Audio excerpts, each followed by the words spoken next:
भूमिरापोपनिलयवायुं रक्षिखेमेनि बुद्धिरेचे अहंकार इत्यासमो भिन्नता प्रकृतिरिष्ट अपारम तत्व नाना प्रकृति विधि में ब्रह्म जीवाभूत महाभोगो ये धार्य जगत।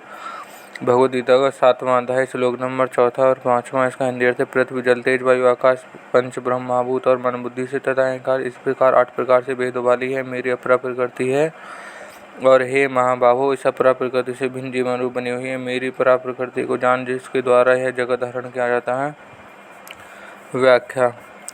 जो परिवर्तनशील है वह कभी एक रूप रहता सही वह जड़ का ही भगवान चैतन्य सूक्ष्म रूप से दर्श नाम से वर्णन किया है। इस श्लोक में उसी को 8 भेदों वाली अपरा प्रकृति सामने कहा है और फिर इस श्लोक में उसी को विस्तार से 24 भेद बताया है। परमात्मा सबके कारण है वे प्रकृति को लेकर सृष्टि की रचना करते हैं। जिस प्रकृति को लेकर रचना करते हैं उसका नाम अपरा शक्ति है और अपना अंश जो जीव है उसको भगवान परा प्रकृति कहते हैं। अपरा प्रकृति निष्क्रिय जड़ और परिवर्तनशील है तथा परा प्रकृति श्रेष्ठ और चेतन और परिवर्तन है। प्रत्येक मनुष्य भिन्न भिन्न का स्वभाव होता है।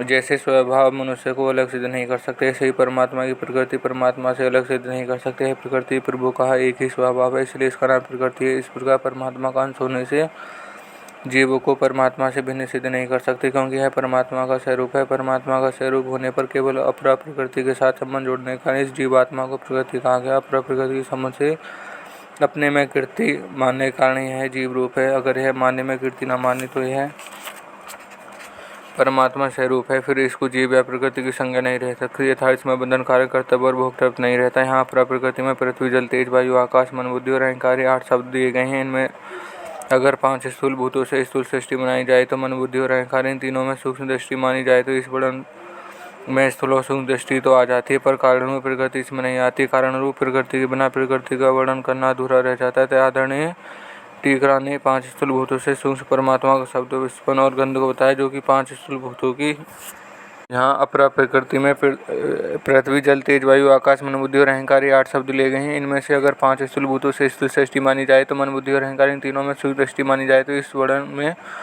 स्थूल और सूक्ष्म दृष्टि तो आ जाती है पर कारण प्रकृति इसमें नहीं आती। कारण प्रकृति के बिना प्रकृति का वर्णन अधूरा रह जाता है। आदरणीय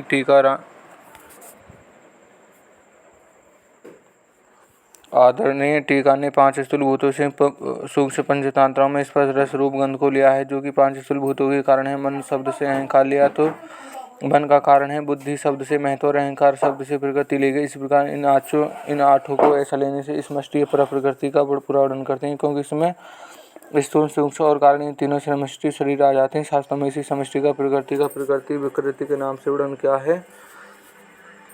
परंतु यहाँ एक बात ध्यान देने की है भगवान ने यहाँ पर और परा प्रकृति का वर्णन प्रकृति विकृति की दृष्टि से नहीं किया। यदि भगवान प्रकृति की दृष्टि से वर्णन करते तो चेतन को प्रकृति के नाम से कहते ही नहीं क्योंकि चेतन ना तो प्रकृति है ना विकृति। इसमें सिद्ध होता है कि भगवान ने यहाँ जड़ और चेतन का विभाग बताने के लिए ही अपरा प्रकृति के नाम से जड़ और परा का प्रकृति के नाम से चेतन का वर्णन किया है। यहाँ यह आज से मालूम देता है कि पृथ्वी जल तेज वायु और आकाश इन 5 तत्वों को स्थूल रूप से सूक्ष्म सृष्टि ले गई। इन 5 सूक्ष्म रूप का पंचतंत्र कही जाती है। उन्होंने सूक्ष्म सृष्टि लिए गए। सूक्ष्म दृष्टि के अंग मन बुद्धि और अहंकार 2 हैं। अहंकार 2 प्रकार का होता है। अहंकरण के अंतकरण की वृत्ति का नाम भी अहंकार है जो कि कारण रूप है। यह परा प्रकृति जिसका वर्णन हुआ 4थे श्लोक में हुआ। अहम रूप से व्यक्तित्व एक देशीयता का नाम भी अहंकार है जो कि कर्ता रूप है अर्थात अपने को क्रियाओं करने वाला मानता हुआ। यह परा प्रकृति जिसका वर्णन यहाँ 5वें श्लोक में हुआ। यह अहंकार कारण शरीर तारतम्य रूप से रहता है। इस तारतम्य में एक जड़ अंश है और एक चेतन अंश है। इसमें तो जड़ अंश है कारण शरीर है उसमें तो जो अभिमान करता है वह चेतन अंश है। जब तक बोध नहीं होता तब तक यह जड़ चेतन के तारतम्य वाला कारण शरीर का अहम कर्ता रूप से निरंतर बना रहता है। सृष्टि के समय यह सुप्त रूप से रहता है अर्थात प्रकट नहीं होता। नींद में जागने पर मैं सोया था अब जागृत हुआ मैं इस प्रकार अहम की जागृति होती है। इसके बाद मन और बुद्धि जागृत होते हैं। जैसे मैं कहूँ कहाँ कैसे यह मन की जागृति हुई और मैं इस देश में इस समय में हूँ ऐसा निश्चय होना बुद्धि का जागृति हुई। इस प्रकार नींद से जगने पर जिसका अनुभव होता है वह अहम परा प्रकृति और वृत्ति रूप में जो अहंकार है वह अपरा प्रकृति है। इस अपरा प्रकृति को प्रकाशित करने वाला और आश्रय देने वाला चेतन जब अपना प्रकृति को मन बना लेता है तब वह जीव रूप परा प्रकृति होती है। अगर यह परा प्रकृति अपरा प्रकृति के विमुख से होकर परमात्मा के सम्मुख हो जाए परमात्मा को अपना माने और अपरा प्रकृति कभी भी ना अपना माने अर्थात अपरा प्रकृति सर्वथा संबंध रहित होकर निर्लिप्त का अनुभव कर ले तो इसके अपने स्वरूप का बोध हो जाता है। स्वरूप का बोध हो जाने पर परमात्मा का प्रेम प्रकट हो जाता है। जो कि पहले अपरा प्रकृति के संबंध में रखने से आसक्ति और कामना के रूप में था, वह प्रेम अनंत अगाध असीम आनंद रूप और प्रत्यक्षण वर्धमान है। उसकी प्राप्ति होने से परा प्रकृति प्राप्त तत्व हो जाती है। अपने असंग रूप का अनुभव होने से ज्ञात तत्व हो जाता है। परा प्रकृति के संसार मात्र की सेवा में लगाकर संसार से सर्वथा विमुख होने से कृत्य हो जाती है। यही मानव जीवन की पूर्णता है, सफलता है। प्रकृति के अपरम्य पदों से मालूम देता है कि यहाँ जो 8 प्रकार की अपरा प्रकृति कही है वह व्यष्टि अपरा प्रकृति है। इसका कारण है कि मनुष्य को व्यष्टि प्रकृति सही बंधन होता है, समष्टि प्रकृति के नहीं। कारण है कि मनुष्य व्यष्टि सही के साथ अपना मन कर लेता है, जिससे बंधन होता है। व्यष्टि कोई अलग तत्व नहीं है, पृथ्वी समष्टि का एक ही क्षुद्र अंश है। समष्टि माना हुआ संबंध ही व्यष्टि कहलाता है, अर्थात समष्टि के अंश शरीर के साथ जीव अपना संबंध मान लेता है, तब वह समष्टि का अंश शरीर ही व्यष्टि कहलाता है। व्यष्टि के संबंध जोड़ना ही बंधन है। इस बंधन छुड़ाने के लिए भगवान 8 प्रकार की अपरा प्रकृति का वर्णन करते हैं कि जीव रूप परा प्रकृति से अपरा प्रकृति को धारण कर सकता है। यदि धारण न करे तो बंधन का प्रश्न ही नहीं। 15वें अध्याय के 7वें श्लोक में भगवान ने जीव आत्मा को अपना अंश कहा है, परंतु वह प्रकृति में स्थित रहने वाला मन और 5 इंद्रियों को खींचता है, अर्थात उनको अपनी मानता है।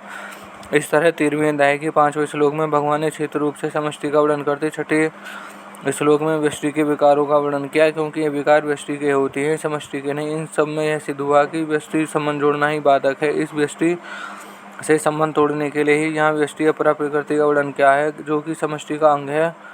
व्यष्टि प्रकृति अर्थात सही समष्टि सृष्टि मात्र के साथ सर्वथा भिन्न है, भिन्न कभी हो नहीं सकता। वास्तव में मूल प्रकृति कभी किसी की बाधक या साधक नहीं होती।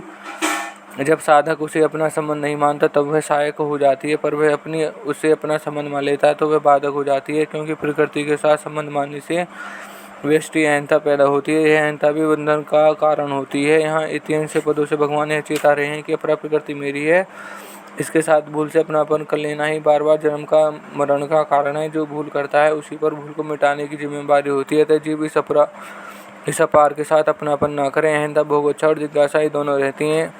इनमें भोगोच्छा कर्मयोग द्वारा मिटाया गया और जिज्ञासा को ज्ञानयोग द्वारा पूरा किया गया। कर्मयोग और ज्ञानयोग इन दोनों में एक के भी सम्यकता पूर्ण होने पर एक दूसरे में दोनों में आ जाते हैं, अर्थात भोगोच्छा की निवृत्ति होने पर जिज्ञासा भी पूर्ति भी हो जाती है और जिज्ञासा की पूर्ति होने पर भोगोच्छा की भी निवृत्ति हो जाती है। कर्मयोग में भोगोच्छा मिटने पर तथा ज्ञानयोग में जिज्ञासा की पूर्ति होने पर असंगता का स्वयं आ जाती है। उस असंगता का भी उपयोग न करने पर वास्तविक बोध हो जाता है और मनुष्य का जन्म सर्वथा सार्थक हो जाता है। वास्तव में जीव रूप नहीं फिर तो जीव बना हुआ है। यह तो स्वयं साक्षात परमात्मा का अंश है। केवल स्थूल सूक्ष्म और कार्य रूप प्रकृति के साथ संबंध जोड़ने से यह जीव बना है। संबंध जोड़ता है अपने सुख के लिए, यही सुख इसके जन्म मरण का महान दुख का खास कारण है। अर्जुन, तुम बड़े शक्तिशाली हो, इसलिए तुम अपरा परा प्रकृति के भेद को समझने में सामर्थ्य हो, अतः तुम समझो। वास्तव में जागृत जगत रूप नहीं है, भगवान का ही स्वरूप है। भगवान का ही स्वरूप है। केवल इस परा प्रकृति जीव को इसको जागृत रूप से धारण कर रखा था। जीव इस संसार की स्वतंत्र सत्ता मानकर अपने सुख के लिए उपयोग करने लग गया, इसी जीव का बंधन हुआ। अगर जीव संसार की स्वतंत्र सत्ता न मानकर इसको केवल भगवत रूप ही माने तो उसका जन्म मरण रूप बंधन मिट गया। भगवान के परा प्रकृति होने पर जीवा आत्मा ने इस दृढ़ समान जागृत को, जो अपरा प्रकृति है, धारण कर रखा है, अर्थात इस परिवर्तनशील विकारी जगत को स्थायी सुंदर और सुखप्रद मानकर मैं और मेरे रूप से धारण कर रखा है। जिसकी भोग और पदार्थों में जिसकी आसक्ति है, आकर्षण है, उसको उतना ही संसार शरीर स्थायी सुंदर और सुखप्रद मालूम देता है। पदार्थों का संग्रह तथा उनका उपभोग करने की लालसा भी खास बाधक है। संग्रह से अभिमान जन्य सुख लेता है और भोगों से सुख संयोग जन्य सुख होता है। इस सुखासक्ति से ही जीवन ने जगत को जगत रूप से धारण कर रखा है। सुखासक्ति के कारण ही वह जगता को भगवत रूप से नहीं देख सकता। जैसे स्त्री वास्तव में जनन शक्ति है, परंतु स्त्री में आसक्त पुरुष स्त्री को मातृ रूप से नहीं देख सकता। इसे संसार वास्तव में भगवत रूप है, परंतु संसार को अपना भोग है मानने वाला भोगासक्त पुरुष संसार को भगवत रूप नहीं देख सकता है। भोगासक्ति जगत को धारण करती है तथा जगत को धारण करने में हेतु है। दूसरी बात मनुष्य शरीर की उत्पत्ति रजवीर्य से होती है, जो कि स्वतः रूप से ही मलिन है, परंतु भोगों में आसक्त पुरुषों की उन शरीरों से मलिन बुद्धि नहीं होती, परंतु रमणीय बुद्धि होती है। रमणीय बुद्धि ही जगत को धारण कराती है। नदी के किनारे खड़े एक संत से किसी ने कहा कि देखिए महाराज, यह नदी का जल बह रहा है और उस पुल पर मनुष्य बह रहे हैं। संत ने उनसे कहा कि देखो भाई, नदी का जल ही नहीं, खुद नदी भी बह रही है और पुल पर मनुष्य ही नहीं, खुद पुल भी बह रहा है। तात्पर्य यह हुआ कि ये नदी, पुल और मनुष्य बड़ी तेजी से नाश की तरफ जा रहे हैं। एक दिन यह ना नदी रहेगी, ना पुल रहेगा और ये मनुष्य रहेंगे। ऐसे ही है, पृथ्वी भी बह रही है, अर्थात प्रलय की तरफ जा रही है। इस प्रकार भाव रूप से दिखने वाला है। सारा जगत प्रतिक्षण अभाव में जा रहा है, परंतु जीव ने उसको भाव रूप से यथार्थ है रूप से धारण कर रखा है। प्रकृति उत्पत्ति नहीं होती, पर अपरा प्रकृति के साथ तादात्म्य करने के कारण है शरीर की उत्पत्ति को अपनी उत्पत्ति मान लेता है और शरीर के नाश को अपना नाश मान लेता है, जिससे है जन्मता मरता है। अगर यह अपार के साथ संबंध न जोड़े, इसे विमुख हो जाए तो अर्थात भाव रूप से इसको सत्ता ना दे, तो जगत रूप सुख दिख ही नहीं सकता। एकदम पद से शरीर और संसार दोनों लेने चाहिए, क्योंकि शरीर और संसार अलग अलग नहीं है, तत्वतः एक ही है। शरीर और संसार का भेद केवल माना हुआ है, वास्तव में भेद है। इसलिए 13वें अध्याय में भगवान ने इदा शरीरम पदों से शरीर को क्षेत्र बताया, परंतु जहाँ क्षेत्र का वर्णन किया वहाँ समष्टि का वर्णन हुआ और इच्छा द्वेष की विकार व्यष्टि की माने गए हैं, क्योंकि इच्छा आदि विकार व्यष्टि प्राणी के होते हैं। तात्पर्य है कि समष्टि व्यष्टि तत्वतः एक ही हैं। एक होते हुए भी अपने सही मानने से अहंता और शरीर को अपना मानने से ममता पैदा होती है, जिससे बंधन होता है। अगर शरीर और संसार की अभिन्नता का अथवा अपनी और भगवान के अभिन्नता का साक्षात अनुभव हो जाए तो अहंता और ममता सहित मिट जाती है। ये अहंता ममता कर्मयोग, ज्ञान योग और भक्ति योग तीनों से ही मिटती है। कर्मयोग, ज्ञान योग और भक्ति योग तात्पर्य है कि दृढ़ता के साथ संबंध उच्छेद होना चाहिए, जो कि केवल माना हुआ है। अतः विवेक पूर्वक न मानने से अर्थात वास्तविकता का अनुभव करने से माना हुआ संबंध मिट जाता है।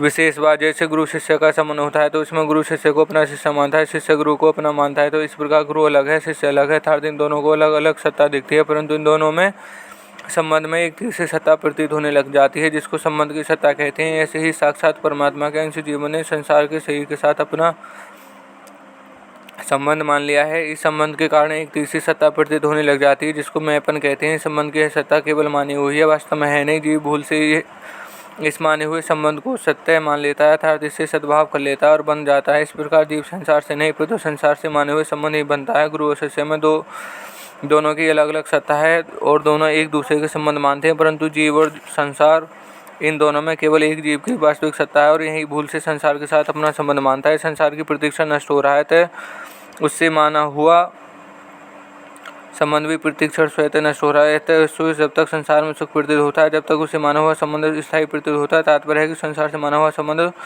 सुखासक्ति पर ही टिका हुआ है। संसार से सुखासक्ति पूर्वक माने हुए संबंध के कारण ही संसार का प्राप्त होने पर भी प्राप्त और परमात्मा को प्राप्त होने पर भी अप्राप्त प्रतीत हो रहे हैं। संसार से माना हुआ संबंध टूटते ही परमात्मा के वास्तविक संबंध का अथवा संसार की अप्राप्ति और परमात्मा की प्राप्ति का अनुभव हो जाता है। मैंपन को मिटाने के लिए साधक प्रकृति और प्रकृति के कार्य को ना तो स्वतः स्वरूप समझे और ना कुछ मिलने की इच्छा रखे और ना ही अपने लिए कुछ करे। जो कुछ करे वह केवल संसार की सेवा के लिए ही करता रहे। तात्पर्य है कि जो कुछ प्रकृति जन्य पदार्थ है उन सबकी संसार के साथ एकता है, अतः उनको केवल संसार का मानकर संसार की ही सेवा में लगाता है। इस क्रिया और पदार्थों का प्रभाव संसार की तरफ हो जाता है और अपना स्वरूप अपशिष्ट रह जाता है, अर्थात अपने स्वरूप का बोध हो जाता है। वह कर्मों, ज्ञान और विवेक विचार पूर्वक प्रकृति के कार्य पदार्थों क्रियाओं से सर्वथा समविच्छेद करने पर स्वरूप का बोध हो जाता है। इस प्रकार जड़ के संबंध से जो अहंता पैदा हुई थी उसकी निवृत्ति हो जाती है। भक्ति योग में मैं केवल भगवान का हूँ और केवल भगवान ही मेरे हैं, तथा मैं शरीर का संसार का नहीं हूँ, शरीर संसार से मेरे नहीं है। ऐसी दृढ़ मान्यता करके भक्त संसार से विमुख होकर केवल भगवता प्राण का हो जाता है, जिससे संसार का संबंध स्वतः छूट जाता है और अहंता की निवृत्ति हो जाती है। इस प्रकार कर्मों, ज्ञान और भक्ति योग इन तीनों में किसी एक का भी ठीक अनुष्ठान करने पर दृढ़ता से सर्वथा संबंध विच्छेद होकर परमात्मा की प्राप्ति हो जाती है। परिशेष भाव, जब चेतन अपरा प्रकृति के साथ तादात्म्य कर लेता था, अहम के साथ एक होकर अपनेपन को मैं हूँ ऐसा मान लेता है, तब यह जीवरूप बनी हुई परा प्रकृति कहलाता है। अहम में इधर जागृत है और इधर परमात्मा है, परंतु जीवन परमात्मा को स्वीकार न करके प्रत्युत उनके परा प्रकृति को स्वीकार करके उसको जगत रूप से धारण कर लेता है और जन्म मरण रूप न करके प्रत्युत उनकी परा प्रकृति को स्वीकार करके उससे जगत रूप से धारण कर लेता है और जन्म मरण से बंधन में पड़ जाता है। अपरा पर से अन्य परा है और परा से अन्य अपरा है। अपरा अन्य अधार्थ विजाती है, अन्य को पकड़ने से ही परा जीव की बनी है। अपरा दोनों ही भगवान की प्रकृति अर्थात शक्ति हैं, स्वभाव है। भगवान की शक्ति होने से दोनों भगवान में अभिन्न है, क्योंकि शक्तिमान के बिना शक्ति स्वतंत्रता सत्ता नहीं है। जैसे नष्ट और केश निष्प्राण होने पर भी हमारे प्राणयुक्त शरीर से अलग नहीं है, ऐसे ही अपरा प्रकृति जड़ होने पर चेतन भगवान से अलग नहीं है। इस प्रकार जब अपरा और परा दोनों प्रकृतियाँ भगवान का स्वरूप हुई तो फिर भगवान के सिवाय क्या शेष रहा? कुछ भी शेष नहीं रहा। तात्पर्य है कि अपरा और परा दोनों प्रकृतियों को सहित भगवान का स्वरूप समग्र है, अर्थात परा अपरा सत असत जड़ चेतन सब कुछ भगवान ही है। संसार में ना तो भगवान की दृष्टि में है ना महात्मा की दृष्टि में, परंतु जीव की में है। भगवान दृष्टि के सत और सत सब कुछ वे ही हैं और महात्मा दृष्टि से सब कुछ भगवान ही है। जीव ने राग द्वेष के कारण जगत को अपनी बुद्धि धारण कर रखा है। इस बात को आगे 15वें अध्याय के 7वें श्लोक में कहा गया है। जगत को सत्ता देने से ही राग द्वेष पैदा होते हैं। जीवन में संसार की सत्ता मान ली और सत्ता मानकर उसको महत्ता दे दी। महत्ता देने से कामना अर्थात सुख भोग की इच्छा पैदा हुई, जिससे जीव मुक्त जन्म मरण में पड़ गया। तात्पर्य हुआ कि भगवान सिवाय दूसरी सत्ता मानने से ही संसार जीव बंधन में पड़ा है, तथा दूसरी सत्ता न मानने से जिम्मेवारी जीव की है। अगर वह संसार की सत्ता न माने तो संसार ही है ही कहाँ। भगवान ने पृथ्वी, जल, तेज, वायु, आकाश, मन, बुद्धि, रहम इन तीनों आठों को अपरा प्रकृति कहा है।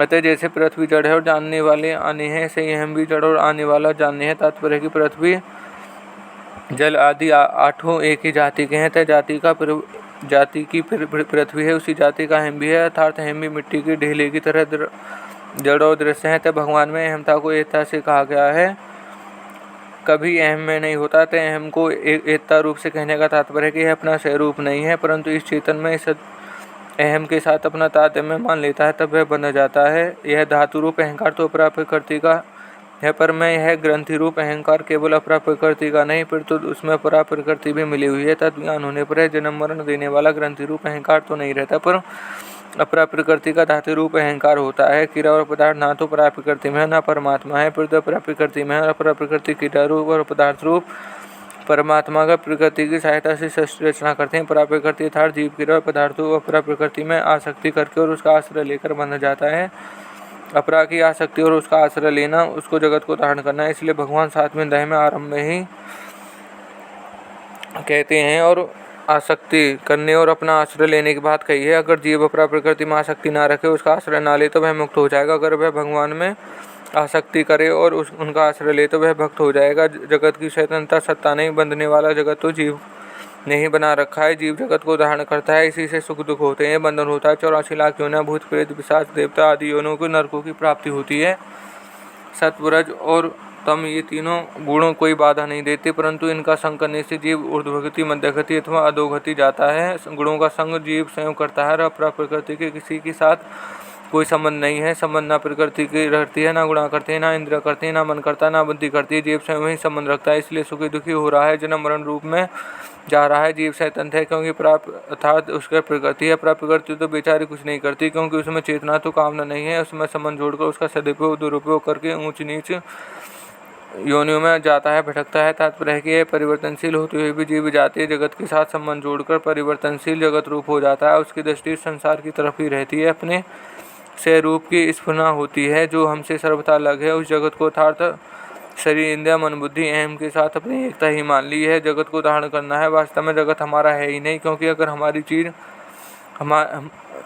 हमारे को मिल गई तो हमारी कामनाएं सदा के लिए मर जाती हैं। हम निर्मम, निर्भय, निश्चित, निष्काम हो जाते हैं। परंतु जगत में हमें ऐसी चीज़ नहीं दे सकता जो हमारी हो, अर्थात जो हमें कभी बिछड़ने नहीं दे। जो चीज़ वास्तव में हमारी है वह जगत के द्वारा प्राप्त नहीं हो सकती, फिर तो जगत के समुच्छेद से प्राप्त हो सकती है। हमारी वस्तु परमात्मा का, हम उस परमात्मा के ही अंश हैं। उसकी प्राप्ति का उपाय है कि जगत से मिली हुई कोई संबंध ना जोड़े, ना क्रिया के साथ, ना पदार्थ के साथ। सेवा करने की अपेक्षा तो किसको दुख ना देना श्रेष्ठ है। किसी को दुख ना देने से, किसी को भी हित ना करने से सेवा करने में आप होने लगती है, करनी नहीं पड़ती। अपने आप के होने वाली क्रिया का अभिमान नहीं होता और उसके फल की इच्छा भी नहीं होती। अभिमान और फल इच्छा का त्याग होने पर हमें वह वस्तु मिल जाती है जो वास्तव में हमारी है। वास्तव में अपरा प्रकृति परमात्मा के सिवाय अलग सत्ता है ही नहीं। उसको विशेष सत्ता जीवन देने की अथय रुपयों की अपनी कोई महत्ता नहीं है। अपने हम ही लोभ के कारण उसको महत्व देते हैं। हम जिसको महत्व देते हैं उसको हमारा आकर्षण होता है। महत्व देते समय जब दोषों को स्वीकार करते हैं, काम रूप दोष के कारण ही स्त्री में आकर्षण होता है, लोभ रूप दोष के कारण ही धन में आकर्षण होता है, मोह रूप दोष के कारण ही कुटुंब परिवार में आकर्षण होता है। यदि परंतु दोषों के साथ आदि तादम होने के कारण दोष रूप नहीं दिखते और हमें इस बात का पता नहीं लगता कि हमें उनको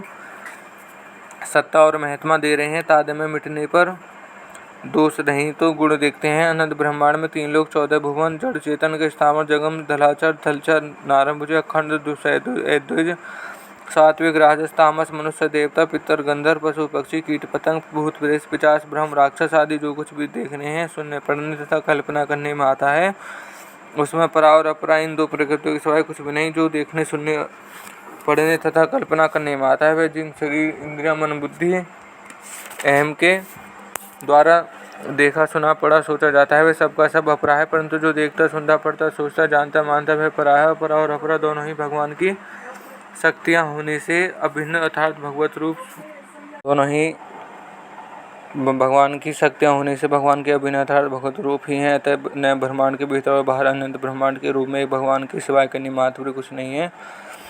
संसार के सभी दर्शन मत मतांतराचार्य को लेकर हैं, किसी आचार्य का दर्शन मत नहीं है, परंतु साक्षात भगवान का अटल सिद्धांत है जिसके अंतर्गत सभी दर्शन मतांतर आते हैं। अपरा को चैतन्य सत्ता जीव ने ही दी है। अपरा भगवान की है, पर उसको यथार्थ से इंद्रिय मन बुद्धि जगत अपना और अपने लिए मान ली है, जीव बंधन में पड़ जाता है। तो साधक को अगर जगत दिखता है तो वह उसकी व्यक्तिगत दृष्टि है।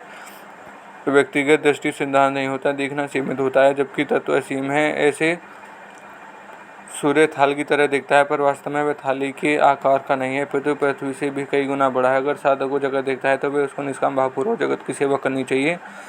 जगत को अपना और अपने लिए न मानना, उसको सुख लेना ही साधन है, बंधन है। कारण है कि हमारे पास इंद्रिय मन बुद्धि और आदि जो कुछ भी है वह सब जगत का है, जगत के लिए। जगत की वस्तु को जगत की सेवा में लगाने से जगत रूप से नहीं दिखेगा, फिर तो भगवत रूप से भी दिखने लगेगा, जो कि वास्तव में तात्पर्य है कि साधक चाहे जगत को माने, चाहे आत्मा को माने, चाहे परमात्मा को माने, किसी को भी मानकर वह साधन कर सकता है और अंतिम तत्व का अनुभव कर सकता है। संबंध पूर्ण श्लोक में भगवान ने कहा कि परा प्रकृति को धारण किए रखा है, उसी को स्पष्टीकरण करने के लिए आगे का श्लोक कहते हैं और यह श्लोक समाप्त होता है। धन्यवाद।